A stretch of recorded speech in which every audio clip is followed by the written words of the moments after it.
Ассалаумағалейкум, құрметті көрермендер, Мадавта каналына қош келдіңіздер. Және сіздермен бірге мен Мадияр Пернебай. Еді бүгін бізде көлігіміздің кезекті бөлімі, өткен жол мотор коробкасын бәрін шешіп тастадық. Ал бүгін біз көліктің астымен толыққанды айналысатын боламыз. Асты не болып отыр, қалай болып отыр, не істейміз? Қазір видеосын толықтай көретін боласыздар. Ал мен видеомызды бастап аламыз.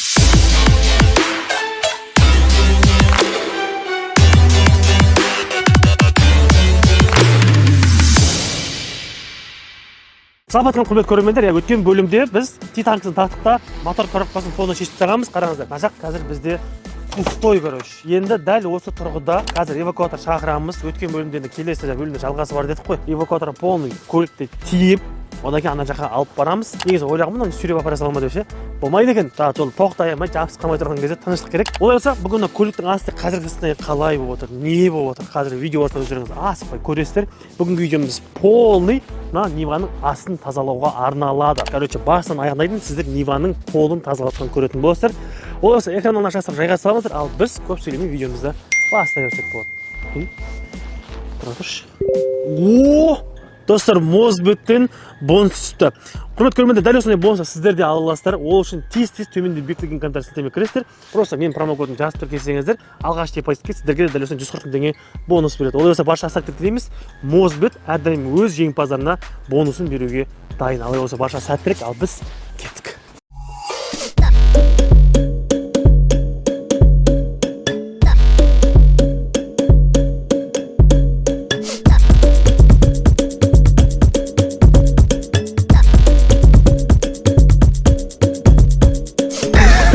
Достар, короче, комик прикол болды. Жаңа артқан кезде байқасаңыздар, мына рөлі осылай оңға ұрылып қатып қалғанда замбақ қолданып қалған, и кілт үйде қалып кеткен ғой, прикинь.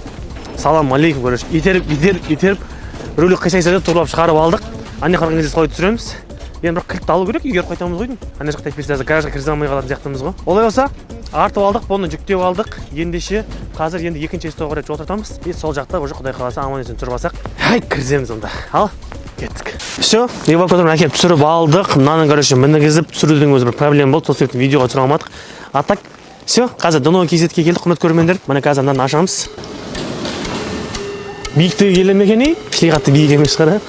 Мотор коробкаң жоқ болса осы, короче. Все. Болды. Сегодня что будем делать? Мойка? Мойка, ага. Резать. Ага. Сварочные работы. А уже сегодня сварочные? Ну, начнут, что успели сегодня. Короче, бүгін уже астын тазалап, оны шашамыз дейді. Мойка болса мойка, сварка болса үлгеріп алса, сварканы тастап тастаймыз деп жатыр. Олай болса, мінекей қазір жақсылап жайғасып шешін алайық. Біз де осындамыз. Кешке дейін бірге қастарына алып, видеоға түсіріп, сіздерге барлық ақпаратты көрсетуге тырысамыз. Мен сіздер жалпы не болып жатқанын түсіну үшін машинаның астын бір көрсетейін. Қараңыздаршы. Ал так, достар, короче, астын осы қойдың көрсетуге жаман ұялып жүргенбіз, біртүрлі ыңғайсыз болып. Пайда мен істеген жоқ. Несіне ұяламын дедім, короче. Сонымен достар, бүгін міне қараңыздар. Пол шіріп жатыр. Тесікті қараңыздар. Мен қазір қол кете беретін смело. Мына жерде, короче, мен алған кезде полын анандай шірік болған. Уақытша жүре тұруға өткенде біз ана коробканы анау-мынауға өткен жұлып алмау үшін осындай металл алып, есікпен өзіміз бар деп жапсырып қойғанбыз. Мына жағына, мына жерге кішкентай жерін аттак, короче, астының бәрі шіріп жатыр. Бұл енді инкассатор бұндай қолдан істелінген ғой. Бұл машинаның, короче, ортасынан қарайтын болсаңыздар, қараңыздар. Мына жерден мына жаққа дейін заводской Нивада, мына жаққа дейін уже қолдан құрастырылған. Арқа жағының бәрі вроде нормальный, ешқандай бір шірік піреген онша-мұнша жоқ. Арқа жағының, достар, сіздерге айтайын, тек 30-40% ғана шірік алып жатыр да, оны тазалап бүйтіп істеуге болады, ешқандай тесігі жоқ та. Алдына қарай, короче, уже шірік кеткен ғой, 80-90%. Татау запчастьтарында отырып қалған болттар шешілмейді, қатып қалған. Соның бәрін тазалап, шешіп, в общем, бүгін мына бәрін істейміз деп жатыр. Қазір мына жерде Денис деген бауырымыз бар, сол кісінің қолының мастерлігін бүгін тамашалайтын боламыз. Бүгінгі бізде жұмыс, енді достар, жалпы мынаның астын полный тазалау 1 аптаға созылады дейді. Бірақ енді күнделікті болмаса да 2-3 күнде бірге процесс түсіріп тұрамыз. Ал бүгінгі біздің процесс мынаның барлығын шешеміз дейді. Дөңгелектерді шешіп, жаңа кедергі жасамайтын запчастьтармен шешіп тастайды да, астын бәрін мойкамен лайларын бәрін алып шығып, и бірдеңе жағамыз дейді, жаңа мынандаймен алу үшін покрытие бетіндегі бұрынғы антикоррозионный покрытияны алу үшін бірдеңе кислота деді, короче, сондай жағады да, сонымен бір слойды алып шығады. Все, начинаем, да?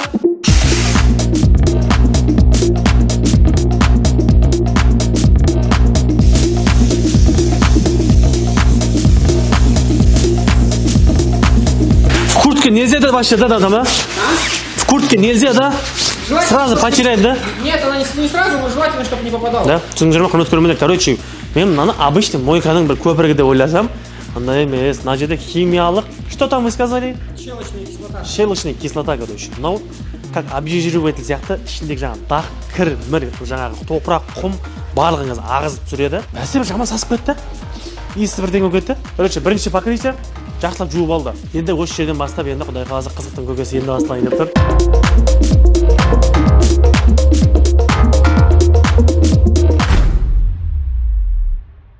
Жаңа жуып болған екен достар, артынан сумен шайып кептіріп жатыр екен. Қазір енді шіріген жерлерді кесіп, болгаркамен тазалаймыз деп жатыр. Бампер шешіп қойыпты ғой, алдыңғы бампер. Мен айттым, короче, мына шешті лақтыра сал дедім. Мынадан кейін моторға барамыз, мотордан кейін покраска кереміз, құдай қаласа. Покраскадан кейін уже новый пластикке бампер сала саламыз. Темірдің дым қатысы жоқ. Так мынаны TikTokта қаншама адамдар айтып жатыр да. Брат, темір бамперді құртшы айналайын деп. Құрттым, болды, құтылдыңыздар. Мына жақ не болып жатыр бізде? Бамперсіздің өзінен әдемі көрінеді. Және де достар, мен короче мына жерде дно кезет бізге достар бүгін мынау машина алған кезде білмеймін қаяқтан қалай тесіліп жүргенін, мына шіріктің бәрін тазалап, одан кейін мына жерде сваркамен, материалмен, металлмен жауып беретін болады.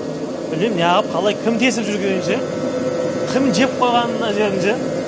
Обычно пол тесілді түстемін да, мына жер неғып тесіліп жүр. По идее асып кеуіп қапты уже почти. Біраз жер, біз лонжеронға, короче, жаңа усилительный балта темірдерді іздедік. Таптық заказ беріп қойдық, ертең азанда келеді. Енді қазір мына жердегі мастермен келсақ, Денис бауырымызбен давай сварочный жұмыстар ертеңге қалдырайық. Бүгін тазалайтын жерді тазалап, кесетін жерді кесіп дайындап кетейік. Сварканы ертең істейміз деп келісіп қойып жатырмын. Енді бүгін енді қазір кешке дейін қасында болып, жаңа жұмыстар кішкене бірге көмектесіп, қол ұшымызды созып видеоға түсіріп береміз.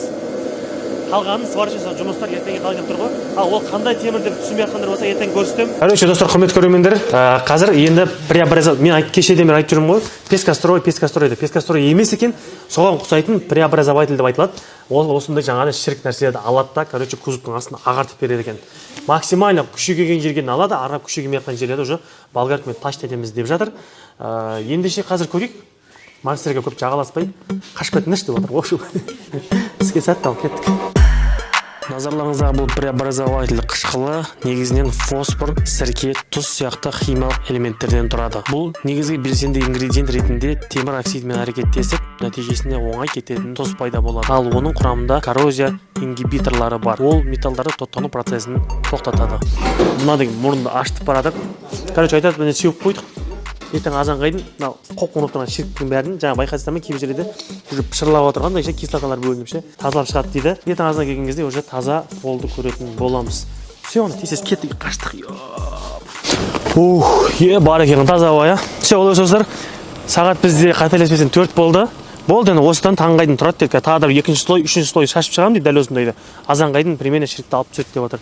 Олай болса біз үйге қайта берсек болады. Енді ертең келеміз, қалған жұмысты ертең көресіздер. Ал әзірге біз достар өзіміздің акуламыз, Вестамызбен жүрміз. Неге айпақ достар, осы бірдеңе сұрайыншы. Неге осы акуланы дерзкий проект видеоға түсіріп тастасаңыз, ешқайсысы қызық емес, қарамайсыңдар да. Нева бәріне қызықшы. Нанта істеп жатыр проектті, 2 машина істеп жатыр қой.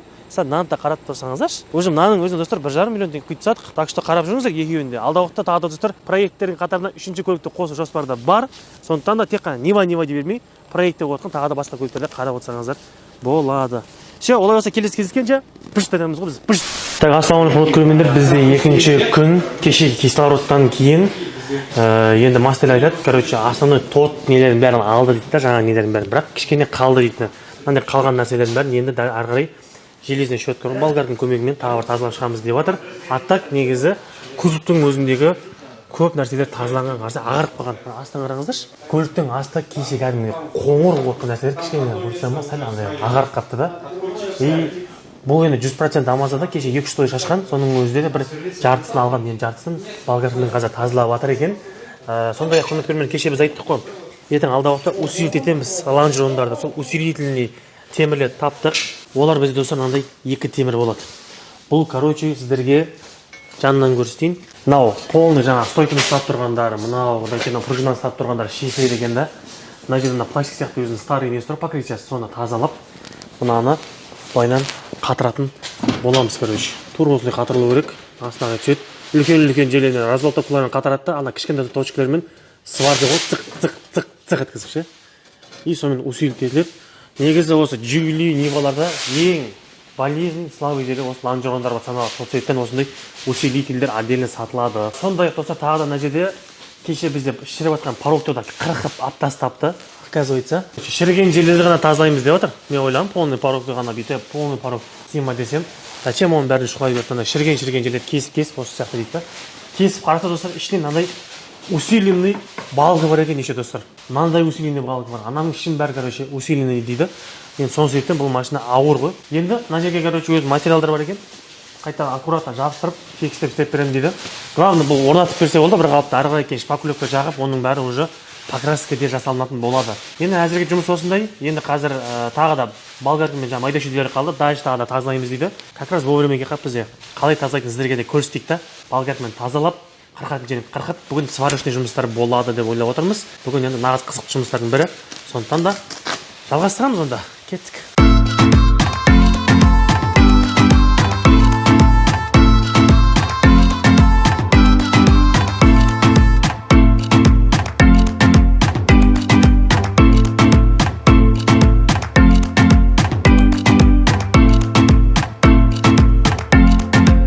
Короче, жігіттер, біздің мына болгарканың кешегі жұмысынан кейін міне до того бізде мына жер алынып, тазалап қойды. Енді бүгін бізде сварочный жұмыстар. Мынаны достар, не үшін сабата деп түсінбей жатқандарға мен түсіндіріп кетейінші. Жалпы Ниваның ең слабый жері осы лонжерон болып саналады. Тем более біз ертең Мерседес моторын сабатқан екен, ол ауыр болады. Ертең бір-екі яғын бастасаң қисайтқан болу үшін мынандай усилитель лонжерон қондырған дұрыс. Машина для себя жинап отыр ғой. Сондықтан да мынаның еще достар қалыңдығы бізде 4 мм. На 4 мм сенесіздер ме? Даже на заводской лонжеронның металлынан қалың болады екен, оказывается. На заводской металл 2 мм ма 3 мм болады екен заводтан, ал мына усилитель 4 мм. Екеуін қоссаң 7 мм, сонда сенімдірек болады. Сол себептен осыны қондырған жатырмыз. Міне сіздерге түсінікті болу үшін біз қара полный мына ходовканы аштық та, енді мына жерді тазалап, қазір сіздерге примерно қалай тұратынын бір көрсетіп кетейін. Мынау былай екі мына жерде болттардың орындарын болттармен қатырылады. Тура өзінің орнына смело жақында көрсеңіздер болады. Қараңыздар. Дәл осы 5 болтты просто шығарып қатырамыз. Үлкен тесіктер ол гайканың орындары. Олар қатырылады, ходовка қайдан жинаған кезде. А так кіші тесіктермен сварщик дейміз. Все, дәл осылай смерть бойында тұр ғой примерно. Кеше тазалап қойды, машинаның астында әдемі. Қазір сварщик жұмыстар біткеннен кейін соңында көрсетейік, что-то не болып жатқанын. А так процесс өте жақсы келіп отыр. Сондықтан достар, сіздер видеоны тамашалаңыздар, сондайын көріңіздер. Бұл видео енді примерно от души түсіріліп жатыр. Неше нәрсе не болып жатыр, барлығыңызға толыққанды түсіндіріп көрсетіп жатырмыз. Ендеше не дейміз? Видеоны жалғастырайық. Ал болса экраннан алыстамаңыздар. Ал біз сваркаға көшеміз.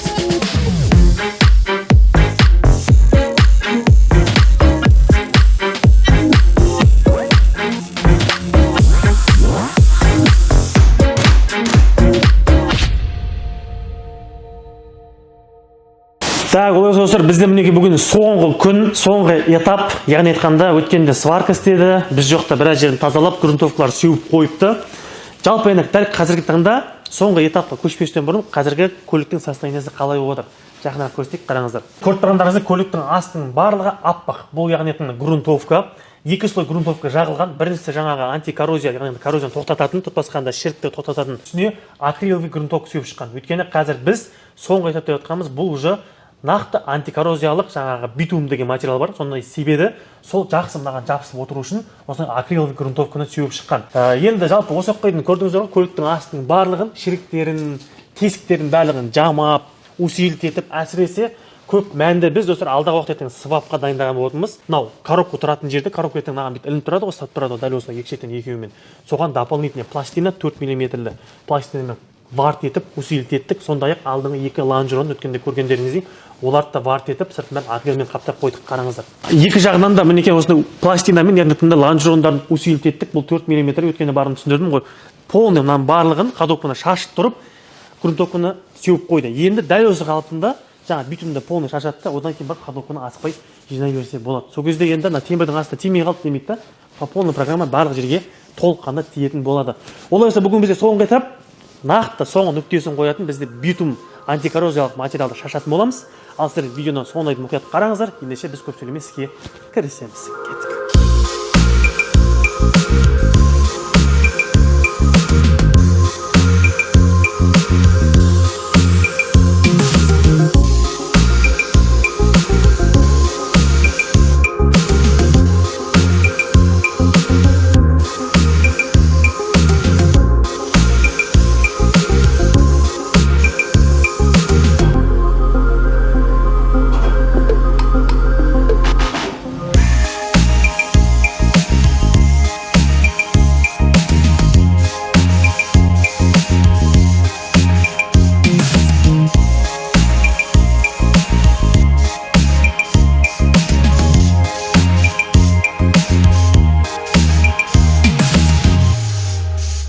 күшті достар, мінекей полный процесс аяқталды. Енді жинау ғана қалды. Жалпы после жаса қалай отыр қараңыздар. Барлық жерге жағылды, иә. Тато негізі бұндай жұмыстар только кузовқа жасалынады ғой. Ал біз достар полный ходовканың әрбір деталіне дейін секкіздік. Енді ескі машинадан кейін көрсетер, тот пассаттар до после жасасын қазір көрсетемін. Сол үшін достар бізді капоттың ішін қараңыздар, капоттың ішіне де шашқыздық. Сол үшін біз әдейі моторды шешкізіп алып келдік бірінші. Ертең мотор тұрған кезде кейбір жерлерінде шашылмай, қол жетпей, кедергі жасамау үшін әдейі моторды шешіп, енді капоттың ішіне де шашып, полный істеп шықтық. Все. Енді қараңыздар, четко болды деген ойдамыз. Надан кейін енді ал машина шірі ғой, короче. Шіріп көрші ғой. Специально лаймен, сумен өтіп ше. Шірі шал дейсің ғой, короче. Арқасында мән беріп қарайтын болсақ, задний мостқа, әрбір запчастьқа, мына рычагтарға, татава трубкаларға мен өзім негізі шашқыздым. Пайда негізі басқа жерлерде, басқа көліктерге мына әр трубкаларды қағазбен орап, орда қалдырады да, чтобы ертең жылтырап тұрсын деген сияқты. Маған зачем он жылтырап тұрған жоқ ешқайсысы. Бәрі қоқ-қоқ шаша берші, родной дегенім. Полный қап-қара қылып берді. Вот енді көліктің астына қараған сәл бір солидный болып қалды. Олар достар, мінекей нәтижесі осында. Енді қазір көлікті полный жинап, дөңгелектерін салып бізге аяққа тұрғызып береді. Одан кейін енді тағы да эвакуатор шақырып, дальше армен қарай енді қайтадан біз мотористерге барамыз. Енді Құдай қаласа келесі бөлімде мотор, не мотор соламыз, қалай болады, не алу керек, свапқа не қажет, свап жайлы теманы келесі бөлімде көре аласыздар. Бүгінгі видеомыз жалпы көліктің астын тазалау видеосы осымен тәмам. Жалпы сіздерге весь процесс ұнады деген ойдамыз. Ұнаса әрине лайктарыңызды аямай баса отырыңыздар, арнаға жаза отырыңыздар, комментарий пікірлеріңізді қалдырып кетіңіздер. Яғни айтқанда Нива Лаурамыз, енді біз Броник деп ат қойып жатырмыз. Жалпы проект Броник. Көлігіміз жалғасып жатыр. Не дейміз достар, бұмен тоқтап қалған жоқ. Алдағы уақытта тағы керемет бөлімдер шығып отырады. Ең басты сіздерден керемет поддержка болса, бізден де керемет видеолар шығып отыратын болады. Ал достар, осымен бүгінгі видеомыз тәмам. Осыны кереметтей нәтижені көріп, көңіл күйіміз бір тамаша болып тұр. Осы тамаша көңіл күймен біз видеоны аяқтайық. Достар, біз сіздермен қоштаспаймыз. Жай ғана келесі кездескенше аман сау болыңыздар дейміз. Давайте.